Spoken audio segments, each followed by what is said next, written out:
இங்கே இருக்கிறவங்க எல்லாருக்கும் குடும்பம் இருக்கும். அவன் தாய் தகப்பன் எங்களுக்கு வசதி, தாயிற் சிறந்த கோயில் இல்லைன்னு சொல்லி எல்லாரும் பேசுகிறாங்க. ஆனால் எங்கள் அப்பா இருக்காரு, அப்பா அப்பப்பா சொன்னாலும் ஓயாது, சொல்ல சொல்ல தித்திக்காது. தினம் குடிச்சிட்டு வந்து என்னை அடிப்பார். நான் கேட்டேன், இதுக்கெல்லாம் காரணம் நம்ம வீட்டில் இருக்க கிளவி தான். அவர்கிட்ட போய் கேட்ப போனேன், ஏன் கிளவி நீ ஒழுங்காக பிள்ளைய வளர்த்துருந்தா அவர் தினம் குடிச்சிட்டு வந்து என்னை அடிச்சிருப்பாரா? இனத்தை வளர்த்து தொலைச்ச கிளட்டி சிரிக்கின்னு. அவ சொன்னா, ஊரெல்லாம் புள்ள பெத்தான் ஏடா உறங்காமல், நானும் புள்ள பெற்றேன் ஊருக்கே உதவாமல். அந்த கதையை ஏன்டா கேட்குற, உட்காந்து கேட்குறேன் எம்பேரான்னா. ஏதோ டைட்டானிக் ரேஞ்சில் ஃப்ளாஷ்பேக் இருக்குன்ட்டு நானும் உட்காந்து கேட்க ஆரம்பித்தேன். அப்போ தான் எங்கள் பாட்டி சொன்னான், ஏலே இப்படிலாம் குடிச்சு உடம்பை கெடுத்து சீரழியாதரா, உறுப்பியாக சொன்னேன் கேளு, இனிமேல் குடிச்சேனா உன்னை வீட்டுக்குள்ளே நுழைய விட மாட்டேன்னு. உடனே வந்தது உங்கள் அப்பனுக்கு கோவம். அடி என்ன நினச்சிட்டு கலட்டிச்சிருக்கு மேலேன்னு சொல்லிட்டு சண்டைக்கு என் கூட வந்தாண்டா. ஏலே உன்னை 10 மாதம் கஷ்டப்பட்டு செமந்த வகுறா, இந்த பெத்த தாயை பார்த்து எப்படா உனக்கு அடிக்க மனசு வருதுன்னு கேட்டேன். அதுக்கு உங்கள் அப்பன் சொல்கிறான்டா, எனத்த பெரிய பெத்து கிழிச்சிட்ட, நீ ஒருத்தி தான் அதிசயமாக செமந்த மாதிரி சொல்கிற. உன் வகுத்துக்குள்ளே கிடந்தானே 10 மாதம் கஷ்டப்பட்ட எனக்குள்ளே தெரியும். ஒரே இருட்டு, ஒரு டியூப் லைட் போட்டியா, சரி அதுக்கு வழிகட்ட கழுத ஒரு 10 ரூபா குண்டு பருப்பு வாங்கி போட்டியா. போற போக்க பார்த்தா வயித்துக்குள்ள மெழுகுவர்த்தியை போட்டு ஏத்த சொல்வீங்க போல இருக்கே. நீங்க கோயிலுக்கு போயிருக்கீங்களா? போயிருக்கம்மா. அந்த கோயில் எதுக்கு போயிருக்கீங்க? சாமி கும்பிடவா போயிருக்கீங்க? என்ன மாதிரி பொண்ணுங்களை சைட் அடிக்க தானே போயிருக்கீங்க? அந்த கோயிலுக்குள்ள கற்ப கிரகம்னு ஒண்ணு இருக்கு. அந்த கற்ப கிரகமே முதல்ல இருட்டாதான் இருக்கும். அது ஏன் இருட்டா இருக்குன்னா, அதை பார்க்க வர்ற மக்களுக்கு வெளிச்சத்தை காமிக்கணுங்கிறதுனால தான் அந்த கற்ப கிரகமே முதல்ல இருட்டா இருக்கும். சபாஷ். இப்படியெல்லாம் கொடுமை எடுத்தேன். எங்கள் பாட்டியை கொடுமை எடுத்தேன். எங்கள் அப்பன் என்னை விட்டு வைப்பார் ஐயா. எங்கள் வீட்டில் 3 பேர். மூத்தண்ணன் இறந்து போயிட்டான், 2வது அக்காவை கட்டி கொடுத்தாச்சு. நான் மட்டும்தான் படித்தேன். 1லேருந்து 5ஆவது வரைக்கும் உள்ளூர் வாத்தியார் சப்போர்ட்டில் படிச்சுட்டேன். ஹைஸ்கூல் 6ஆப்பில் சேர்ந்தேன். எங்கள் அம்மாவும் எங்கள் அப்பாவும் என்னை படிக்கவே கூடாதுன்னு அடம் பிடிச்சாங்க. நான் படித்து தான் தீர்வே, நான் அழுது தெருவில் பிறண்டேன். ஊர்க்காரன் பூரான் சொல்லி படிக்கிறேன்னு சொல்கிற உள்ளேயே படிக்க விடாமல் சரியில்லை படிக்க போடுங்கன்னாங்க. எப்படியோ கஷ்டப்பட்டு படித்தேன். கடைசியில் 10ஆப்பு வந்து சேர்ந்தேன். இனிமேல் இந்த தாப்பன்ட்டு இருந்து ஒரு காலம் முன்னேறிக்கிற முடியாது, நாட்டுக்கு சேவை செய்வோம் நந்தையா. நாட்டு நல பணித்திட்டத்தில் சேர்ந்தேன். ஊனமுற்றோர் மறுவாழ்வு மையத்துக்கு போனேன். அங்கே இருக்கக்கூடியவங்களுக்கு பூரா தன்னம்பிக்கை ஏற்படுத்தினேன். மகளிர் சுய உதவிக்குழுக்கு போனேன். அரசாங்கோட திட்டங்களை பற்றி எடுத்து சொன்னேன். ஒவ்வொரு கிராமத்துக்கும் போனேன். கிராமத்தில் இருக்கக்கூடிய மரங்கள் நட்டுங்க, விவசாயத்தை பெருக்குங்கன்னு சொல்லி விழிப்புணர்வு பிரச்சாரம் பண்ணேன். அது மட்டும் இல்லாமல் எய்ட்ஸால் பாதிக்கப்பட்ட நபர்களை போய் பார்த்தேன். ஒரு கிராமத்துக்கு போய், எம்மா எய்ட்ஸ் இப்படி பரவுது, நீங்கள் எல்லாம் கட்டுப்பாடோடு இருக்கணும் அப்படின்னு சொல்லிட்டு எனக்கே பிடிச்ச பாணியில் கிராமத்து மக்களுக்கு எப்படி புரிய வைக்கணுங்கிற தன்மையை நான் யோசித்து பார்த்தேன். அப்போ நான் ஒரு பாட்டு படிப்பேன் எப்பயும் போல். ரத்தத்தின் வழியாக பரவிடும் கிருமிதான், சுத்தமில்லா ஊசி முனையில் உட்கார்ந்திடும் கிருமிதான். ரத்தத்தின் வழியாக பரவிடும் கிருமிதான், சுத்தமில்லா ஊசி முனையில் உட்கார்ந்திடும் கிருமிதான். உடலுறவு மூலமா உரசிடும் கிருமிதான், உடலுறவு மூலமா உரசிடும் கிருமிதான். தாய் கருவறையில் 30% இருக்கும் அந்த கிருமிதான். HIV வந்ததையும் பாருங்க, எய்ட்ஸை விரட்டிட எல்லோரும் பாருங்க. HIV-க்கும் வெள்ளை அணுவுக்கும் சண்டைங்க, இதில் HIV தான் ஜெயிக்குதுவார் உண்மைங்க. ஜெயிச்சதால வந்தது எய்ட்ஸுங்க, எய்ட்ஸை விரட்டிடணும் எல்லோரும் வாருங்க. சொல்லி படிச்சையா. போன வாரம் என்னுடைய இந்த சேவையெல்லாம் பார்த்து போன மாதம் நம்முடைய தமிழக அரசாங்கம் சிறந்த சமுதாய தொண்டை விருது கொடுத்தாங்க. எனக்கு சிறந்த சமுதாய தொண்டை விருது கொடுத்தாங்க. ஒன்று சொல்கிறேன் இளைஞர்களே, எனக்கு கிடைச்ச தாய் தப்பனுக்கு மத்தியில் நான் இவ்வளவு சாதிச்சிருக்கேனே. உங்கள் அப்பா அம்மாருங்களாம் நல்ல அப்பா அம்மாராக இருக்கிறாங்க, உங்களை படிக்க வச்சுருக்காங்க. நீங்கள் படிக்கிற வயசில் போதைக்கு அடிமையாயிடாதீங்க, பொண்ணுக்கு அடிமையாயிடாதீங்க, பேராசைக்கு அடிமையாயிடாதீங்க. சாதிக்க நினைங்க. எந்த தகப்பனாவது உங்கள் சாதிக்க வேண்டிய வயசில் தடங்களை வச்சானா அதெல்லாம் கவலைப்படாமல் தரணியில் தடம் பதிக்கிறது கடந்துடுங்க. இளைஞர்களே, இளைஞர்களே, சாதிக்க வேண்டிய வயதில் சபலத்திற்கு அடிமையாகி விடாதீர்கள். கண்கட்ட பிறகு சூரிய நமஸ்காரம் என்னையா, நீ நினைச்சால் அந்த சூரியன் உன் காலடியில் கிடப்பான், மறந்துடாதீங்க. வாழ்த்துக்கள் ஐயா. அது ராமாயணத்துல பாத்தீங்கன்னா ராவணன் வந்து சீதையை கடத்திட்டு போனார். அது ஒரு ஆம்பளை ஒரு பொம்பளையை கடத்திட்டு போனார். அதே மாதிரி சினிமாவில் பார்த்துக்கிட்டீங்கன்னா வில்ல வந்து கதாநாயகியை கடத்திட்டு போவாங்க.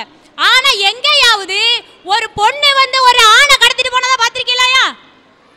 சொல்லுங்க. உண்மை சம்பவம் இது. உடன்குடி பக்கத்துல 2 பொண்ணுங்க ஒரு டிரைவரை மாறி லவ் பண்ணாங்க. லவ் பண்ணி ஒருத்தி லவ் பண்ற மேட்டர் இன்னொருத்திக்கு தெரிஞ்சு போச்சு. உடனே அவன் கொஞ்சம் வசதி படைச்சவ என்ன செஞ்சா, நேரா போனா ஒரு 1000 ரூபாய் 2 வில்லனுக்கு கொடுத்தா அந்த வில்லன் அந்த டிரைவரை கடத்திட்டு போயிட்டார். அந்த டிரைவரை கடத்திட்டு போய் அந்த பொண்ணு கூட குடும்பம் நடத்த ஆரம்பிச்சிட்டான். இங்க பாத்தீங்கன்னா போலீஸ் ஸ்டேஷன்ல போய் பாத்தீங்கன்னா ஒரு பொண்ணு என் புருஷனை காங்கல, எனக்கு 3 குழந்தைங்க இருக்கையா, என் புருஷன் மினி பஸ் டிரைவர் அப்படிங்க. ஐயா, காதல் அப்படின்னு நம்ம சொன்ன உடனே எடுத்துக்காட்டுக்கு யாரை சொல்றோம்? ஒன்னே ஷாஜஹான் மும்தாஜை சொல்லுவோம், லைலா மஜ்னுவை சொல்லுவோம், அம்பிகாவதி அமராவதியை சொல்லுவோம், தேவதாஸ் பார்வதியை சொல்லுவோம். காதலுக்கு இன்னைக்கு எடுத்துக்காட்டுன்னு கேட்கும் போதெல்லாம் அன்னைக்கு காதலை மட்டுமே எடுத்துக்காட்டா சொல்ற நாம இன்னைக்கு காதலை ஏன் எடுத்துக்காட்டா சொல்ல மாட்டோம்? ஏன்னா இன்னைக்கு காதல்கள் ஒரு சில பேர் காதல்ங்கிற வார்த்தையில தப்பா போய்கிட்டு இருக்காங்க. ஐயா, படிக்க வைக்கிற தாய் தங்கையை நம்பணும், படிக்க வச்ச தாய் தந்தையரை நம்பணும், தவிக்க வைக்கிற தாவானியை நம்ப கூடாதியா. ஐயா, கல்யாணத்துக்கு வயசு கவர்மெண்ட் உதிச்சிருக்கு. அதாவது பெண்களுக்கு 18 வயசு பூர்த்தியாகும், ஆண்களுக்கு 21 வயசு வரணும், அப்பந்தான் கல்யாணம் முடிக்கணும் அப்படின்னு கவர்மெண்டே ஒரு வயசு நிர்ணயிச்சிருக்கு. அதே மாதிரி என்னைக்கு காதல் வரணும்னா ஒரு ஆண்மகனுக்கு 20 வயசு, ஒரு பொண்ணுக்கு 18 வயசு வரணும் அப்படின்னு என்னைக்கு ஒரு சட்டம் கொண்டு வராங்களோ அன்னைக்கு தான் நம்ம நாட்டில் கண்டதே காதல் கொண்டதே கோலம் நீ மாறாம நல்ல காதல்கள் சரித்திர புகழ் படைக்கும் என்று கூறி வாய்ப்புக்கு நன்றி ஐயா.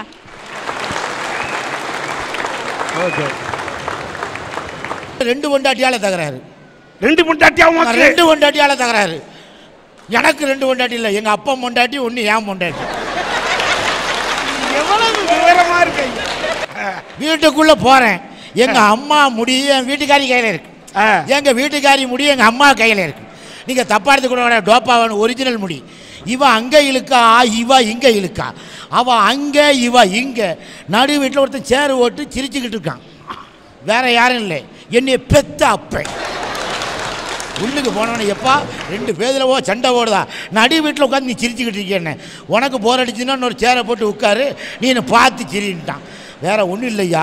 பொம்பளை அவ்வளோரும் பாருங்க, இந்த கேன் பேக்குன்னு ஒன்று தொங்க போட்டிருக்கா, எங்கே கண்டுபிடிச்சான்னு தெரியல. என்னமோ கேன் பேக்கில் 1 லட்ச ரூபா பணமாக வச்சுருக்க போகிற, 2 கடலை மிட்டாய், ஒரு 2 கேர்பின், இவ்வளோ காண ஸ்டிக்கர் போட்ட வச்சுக்கிட்டு சிடுக்கு சிடுக்கு சிடுக்கு சிடுக்குன்னு போய்கிட்டு இருக்கா. ஸ்டிக்கர் போட்ட நெத்தியில் வைப்பாங்க. எங்கள் வீட்டில் நாய்க்குட்டி மேலே பொட்டை ஒட்டியிருக்கா, எருவு மட்டும் மேலே பொட்டை ஒட்டியிருக்கா. என்னையா செய்ய சொல்லுதிய, பொட்டு வட்டமாக வைக்கணும்.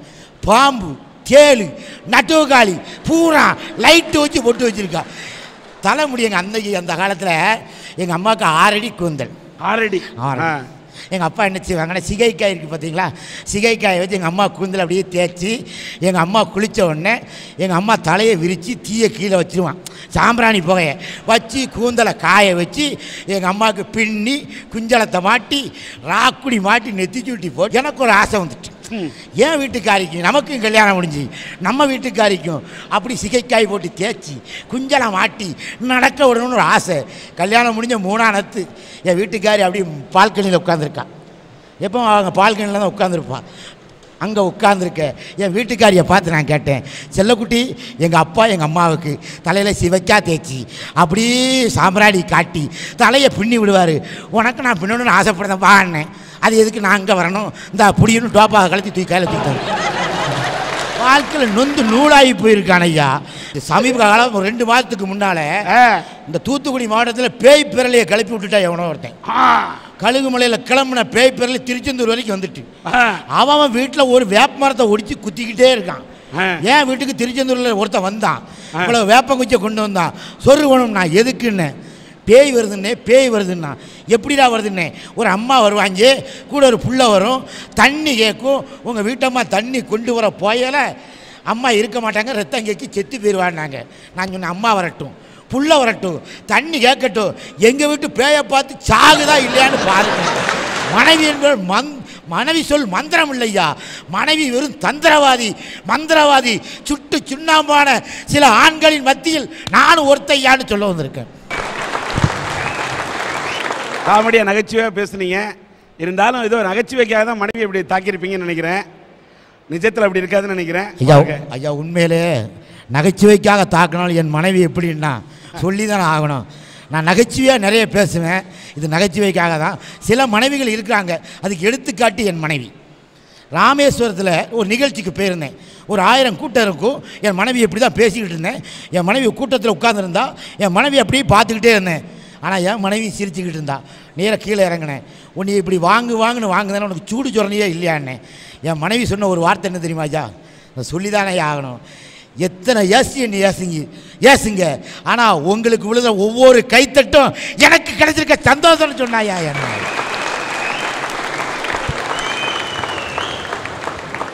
தன்னுடைய கணவன் என்ன திட்டினாலும் அதை தாங்கிக்கிட்டு தன்னுடைய கணவன் கைத்தட்டு வாங்க வேண்டும் என்று நினைக்கக்கூடிய உங்களுடைய மனைவியை போன்று பலருக்கு மனைவி அமைந்து விட்டால் மனைவி சொல்லி மகிழ்ந்திருந்தார். கடந்த மாதம் பழனியிலே நடைபெற்ற அரட்டை அரங்கத்திலே ராம்குமார் என்ற ஒரு சிறிய பையன், சின்ன பையன், தன்னுடைய பெற்றெடுத்த தாய்க்காக, தன் கூட பிறந்த தங்கச்சிக்காக, தன் தங்கச்சிக்கு நாட்டியங்கத்து தரணும், அந்த பொண்ணுக்கு நல்ல ஆடை வாங்கி தர வேண்டும், தன் தாயின் கனவை நிறைவேற்ற வேண்டும் என்று அப்துல் கலாமை போன்று பத்திரிகையை போட்டு விற்று, செய்தித்தாளை போட்டு விற்று, தன் ஒரு பக்கம் உழைத்து கொண்டே படித்து வாழ்க்கையிலே முன்னேறுகிறான் என்று சொன்னவுடன் அவருடைய குடும்பத்துக்கு ஒரு கடை வைத்து கொடுக்க வேண்டும், ஒரு தொழில் செய்ய ஏற்பாடு செய்து தர வேண்டும் என்று சன் டிவியின் அரட்டை அரங்கம் சொன்னதற்கு ஏற்ப சன் டிவியினுடைய அரட்டை அரங்கத்தின் நேயர்கள் அந்த மேடையிலேயே அந்த மாணவனுக்கு நிதி கொடுத்தார்கள். அப்பொழுது அந்த மேடையிலே அன்றைக்கு வசூலான நிதி 9550 ரூபாய்.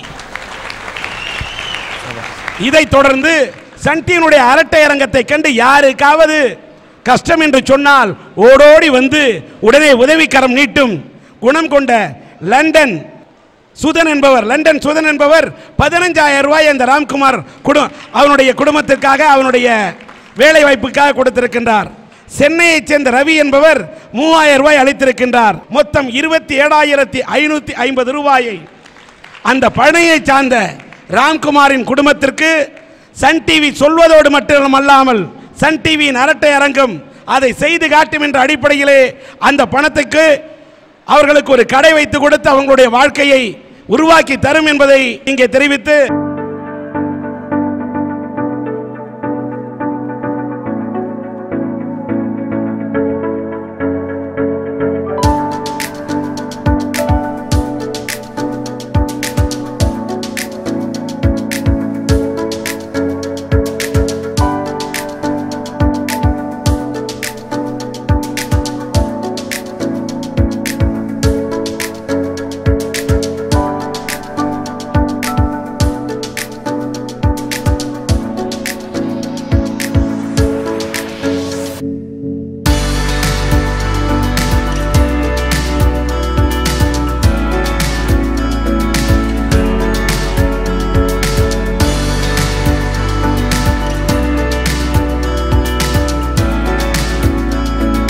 அந்த பழனியை சார்ந்த ராம்குமாரும் அவருடைய தாயாரும் இங்கே வந்திருந்தால் அவர்களை மேடை கிடைக்கிறேன். ஐயா அழுவக்கூடாது, சொல்லுங்கம்மா, ஏதாவது சொல்றியா சொல்லுங்க. சார், இன்னைக்கு என் பையன் என்னை ஒரு கடை முதலாளி ஆக்கி இருக்கான். அவனோட தன்னம்பிக்கை, அவன் இந்த வயசுல அப்பா பார்க்குற வேலையை அப்பா விட்டுட்டு போனாலும் நான் உனக்கு இருந்து எல்லா உதவியும் பண்ணுவேன்னு சொல்லி அவன் வீட்டுக்கு பேப்பர் போட்டு அந்த காசை கொண்டு போய் இப்பேற்பட்ட குழந்தைய பெற்றதுக்காக நான் ரொம்ப நன்றி படுறேன். அதுவும் இல்லாமல் சன் டிவி அரட்டை இறங்கிறதுக்கு ரொம்ப கடமைப்பட்டு ரொம்ப நன்றின்னு சொல்லி ரொம்ப நான் வணக்கம்னு சொல்லி ரொம்ப கடமைப்பட்டிருக்கேன். நான் எங்கள் அம்மா என்ன எங்கள் அப்பா விட்டுட்டு போனேன், எங்கள் அம்மா விட்டுட்டு போயிருந்தா நாங்கள் அண்ணாத சார். எங்கள் அப்பா இருந்துட்டு இது கடினமான சுமைன்னு விட்டுட்டு போயிருந்தாரு. ஆனால் எங்கள் அம்மா இது இனிமையான சுமைன்னு ஏற்றுக்கிட்டாங்க வாசா. இதுதான் சார் தாயினோட மனசு.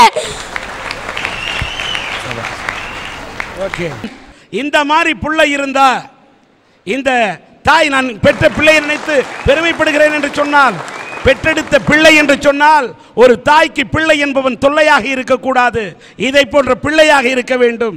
இப்படி பிள்ளைகள் நாட்டிலே இருந்தால் இந்திய மண்ணே தலை நிமிரும். உங்களை வாழ்த்துறேன். வாழ்க வாழ்க. உள்ளதை சொன்னால் ஒத்துக்கணும், உண்மையை சொன்னால் ஏத்துக்கணும் என்ற தலைப்பிலே கிட்டத்தட்ட ஒரு 4 பழமொழிகளை கொண்டு தங்களுக்கே உரிய பாணியிலே இங்கே கருத்துக்களை எடுத்து வைத்தார்கள். கண்டதே காதல் கொண்டதே கோலம் என்ற தலைப்பிலே யார் பேசினார்கள் என்று அலசி பார்த்தால் ஒரே ஒரு பெண் பேசினார், பமீலா என்று நினைக்கின்றேன். அவர் பேசினார். 14 பேர் பேசினதில் கண்டதே காதல் கொண்டதே கோலம் என்று பேசுவதற்கு ஒரே ஒரு பெண் வந்திருக்கிறார் என்று சொல்லும் போதே இந்த கண்டதே காதல் கொண்டதே கோலம் என்பதே குறுகி கோணி குறுகி இன்றைக்கு நாணி நிற்கின்றது. காதல் அந்த அளவுக்கு தேய்ந்திருக்கிறது. இந்த காதல் இந்த அளவுக்கெல்லாம் தேய்ந்திருக்கிறது என்பதை நினைக்கும் போது ஒரு உன்னதமான புனிதமான காதலை படம் எடுத்த தமிழ் படைப்பாளிகள் இருந்த இந்த மண்ணிலே காதல் இப்படி சிதைந்திருக்கிறதா என்பதை ஒரு படைப்பாளி என்ற முறையில் நான் வேதனையோடு உற்று நோக்குகிறேன். ஆனால் பமீலா மீது எனக்கு கோபம் இல்லை. ஒரு பெண்ணாக இருந்தே ஒரு பெண்ணினத்தை அவர் சாடுகிறார் என்று சொன்னால் இன்றைக்கு திரைப்பட பாடல்களை பார்த்து அவர் பாடிய அத்தனை பாடல்களை பார்க்கும்போது பழைய பட பாடல்களை நினைவூட்டினார், பாராட்டுகிறேன். ஆனால் இன்றைக்கு புதிதாக வரக்கூடிய படங்களின் பாடல்களை வைத்துக்கொண்டு அதுதான் காதலோ என்று கேட்டால் அந்த பெண்ணுக்கு நான் ஒன்றை சொல்ல கடமைப்பட்டிருக்கிறேன். திரைப்படம் என்பது வியாபார ரீதியாக எடுக்கக்கூடிய படம். அதிலே எழுதக்கூடிய பாடல் ஆசிரியர்கள் வியாபாரத்துக்காக விற்பனைக்காக பாடல் எழுதுகிறார்கள். அதுவே காதலின் அகராதி அல்ல, காதலின் இலக்கணம் அல்ல. இதை நீங்கள் முதலில் புரிந்து கொள்ள வேண்டும். காதல் என்பது ஒரு உண்மையான அற்புதமான ஒரு உயர்ந்தது தான். ஆனால் அந்த உண்மையான காதல் எல்லாம் மண்ணுக்குள்ளே புதைந்திருக்கும் வைரத்தை போன்றது. இந்த அம்மா பார்த்த மேல் பூச்சி காதல் எல்லாம் பவுடர் பூசிக்கொண்டு அலைவதை போன்ற காதல். அதனால் இந்த கண்டதே காதல் கொண்டதே கோலம் என்றதை அந்த கருத்தை ஒரு பக்கம் தள்ளி வச்சிடலாம். அடுத்தது பார்த்தீங்கன்னா கணவனே கண் கண்ட தெய்வம், மனைவி சொல்லே மந்திரம் என்று பேசினாங்க. நம்முடைய தமிழ்ச்செல்வி பேசினார், ரத்னாமணி என்று நினைக்கின்றேன், இந்த அம்மையார் பேசினார். அவங்க வாழ்ந்த வாழ்க்கையை பார்க்கும்போது தன்னுடைய கணவனை கண்கண்ட தெய்வமா நினைக்கக்கூடிய பெண்கள் இன்னும் சிலர் இருக்கின்றார்கள். இருக்கின்ற காரணத்தால் தான் ஏதோ மழை பெஞ்சிட்டு இருக்கு. இதை போன்ற நல்ல கணவன் மனைவிகள், கணவனை மனைவி புரிந்து கொள்ள வேண்டும், மனைவியை கணவன் புரிந்து கொள்ள வேண்டும். ஒரு மனைவியை புரிந்து கொள்ள நல்ல கணவனாக இருந்ததனால்தான் மனைவி சொல்ல மந்திரம் என்று இவர் சொன்னார். இவரை பாராட்டுகின்றேன். அப்ப ஒருத்தர் புரிஞ்சு காட்டாக்கா வாழ்க்கையே இல்லைங்க. எல்லாத்துக்கும் மேல இந்த கணவன் மனைவி உறவு இருக்கு பாருங்க, அது ஒரு எழுதப்படாத ஒப்பந்தங்க. மனைவியிடம் கணவனுக்கு ஒரு எதிர்பார்ப்பு இருக்கிறது, கணவனிடத்தில் மனைவிக்கு ஒரு எதிர்பார்ப்பு இருக்கிறது.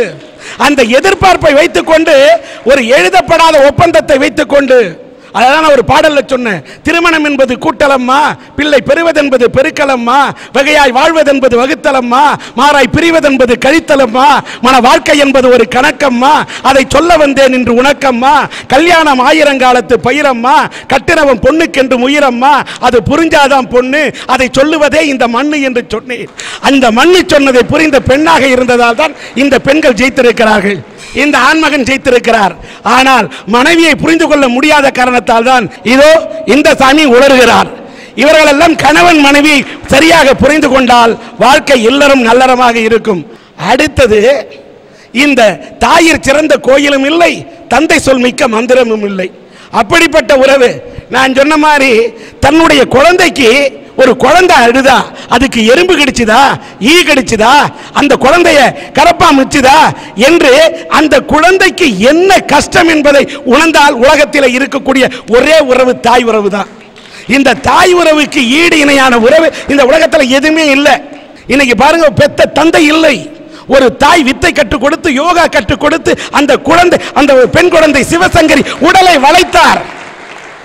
தாய் தந்தை மாதிரி ஒரு குழந்தையை உருவாக்குறதுக்கு உலகத்தில் யாருமே இருக்க முடியாது. அவர் சொன்னதை போல ஒருத்தரோட முன்னேற்றத்தை பார்த்து பொறாமப்படாத ரெண்டே உள்ளம் தாய் தந்தை உள்ளமாக மட்டும்தான் இருக்க முடியும். அப்படிப்பட்ட தாய் தந்தை உறவு அற்புதமான உறவு. அந்த தலைப்பு அற்புதமான தலைப்பு. ஆனா தாம் பெத்த புள்ள மேல அக்கறை செலுத்துறது என்பது இரத்த பந்தம், தொப்புள் கொடியில் வந்த பந்தம். அங்கேயும் ஒரு சுயநலம் இருக்கிறது. ஏன்னு கேட்டா, தாம் பெத்த பிள்ளைங்களை வாழ வைக்கிறது, இது வாழ்க்கையில் 2 ரகம். பெத்த பிள்ளைங்களுக்காக வாடுறது ஒரு ரகம், தனக்காக வாடுறது இன்னொரு ரகம். பெத்த பிள்ளைங்களுக்காக வாழக்கூடியவர்கள் தியாகிகள், தனக்காக வாழக்கூடியவர்கள் துரோகிகள். அவர்களெல்லாம் கணக்கில் எடுக்கவே கூடாது. ஆனால் தியாகம் உள்ள முடைத்த தாய் தந்தரை வாழ்த்துவோம். இத்தனை உறவுகளின் சொன்னாலும் இதில் ஒன்னே ஒன்று, இன்னொரு தலைப்பு, கண்கட்ட பிறகு சூரிய நமஸ்காரம். அதாவது நிழலோடைய அருமை வெயிலில் போகலதான் தெரியுமா. ஒரு உறவோடு வாழும்போது சிலருக்கு அந்த உறவின் அருமை தெரிவதில்லை. பிரிந்த பிறகுதான் அந்த உறவின் அருமை தெரிகிறது. இருக்கும்போது உறவு, கணவன் என்றால் மனைவியை புரிந்து கொள்ள வேண்டும், மனைவி என்றால் கணவனை புரிந்து கொள்ள வேண்டும். இங்க பாருங்க, இந்த சுரேஷ் பாண்டியன் என்ற ஒரு பையன், இந்த பையனை பார்த்தா படிக்க துடிக்கக்கூடிய இளந்தளிர். அவன் முகத்திலே வைத்திருக்கலாம் தாடி. தன் தந்தை குடித்து குடித்து குடியை கெடுத்து விட்டானே என்று தவிக்கிறான் வாடி. என்ன காரணம்? தந்தை படிக்க விடவில்லை. ஆனால் கண்கட்ட பிறகு சூரிய நமஸ்காரம் அவர் தந்தை செய்கிறார். இந்த வெங்கடேஷ் எடுத்துக்கங்க, அவங்க அப்பா படிக்க விடல, ஆனா தன் உடல்ல கெட்ட கெட்ட பொருள் எல்லாம், சாதாரண பொருளாம் வயிற்றுல போட்டு குடலையும் கெடுத்து தன் உடலையும் கெடுத்து தையும் பையன் படிக்க நினைச்சா படிக்காம தருதலையா இருந்த வெங்கடேசனுக்காக தன் உயிரையே நீத்த தந்தை எங்கே? தந்தை போனதற்கு பின்னால் என் தந்தை கடைசியாக கண்ணை மூடும் போது இப்பொழுதாவது விழித்துக் கொள்ளடா என்று சொல்லிவிட்டு என் தந்தை சென்றாரே என்று இன்றைக்கு அழுகிறார், இன்றைக்கு கண்ணீர் வெடிக்கிறார். கண்கட்ட பிறகு சூரிய நமஸ்காரம் கூடாது என்பதற்கு இந்த வெங்கடேஸ்வர் உதாரணம். உறவுகளை மதித்து வாழ வேண்டும். வாழுகின்ற நேரத்திலே உறவுகளை மிதித்து விட்டு அவர்கள் பிரிந்த பின்னால் ஐயோ பிரிந்து விட்டார்களே என்று வாடினால், கண்கட்ட பிறகு சூரிய நமஸ்காரம் என்ற படமொழிதான் நம்முடைய வாழ்க்கைக்கு எடுத்துக்காட்டாக இருக்கும் என்ற காரணத்தால் வாழ்கின்ற நேரத்திலே விழிப்புணர்வோடு திறந்த விழியோடு இருந்து எதிர்காலத்தை எண்ணி பார்த்து நாட்டையும் வளமாக்குவோம், வீட்டையும் நலமாக்குவோம் என்று வாழ்க வாழ்க என்று கூறி சன் டிவியின் அரட்டை அரங்கத்தின் மூலம் இதையே தீர்ப்பாக கூறி விடைபெறுகிறேன். நன்றி, வணக்கம்.